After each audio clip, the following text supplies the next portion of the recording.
আসসালামু আলাইকুম, কেমন আছেন সবাই? তো আজকে পঞ্চব্যঞ্জন রান্না হলো আমাদের বাসায়, মানে আমার মামার বাড়িতে। ফার্স্টে এখানে ভাত বসাই দিছি, তারপর গরুর মাংস রান্না হয়ে গেছে। এখানে মুরগির মাংস রান্না করতেছি, মিষ্টি কুমড়া ভাজি করছি, সিম ভাজি করছি, তারপর পাতলা ডাল রান্না করছি।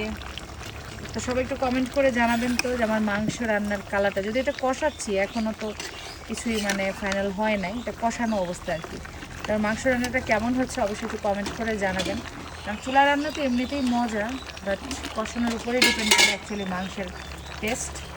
তো এই জায়গায় আমার মামি কাজ করতেছে, আর এখানে হচ্ছে আমরা মাংস রান্না করতেছি।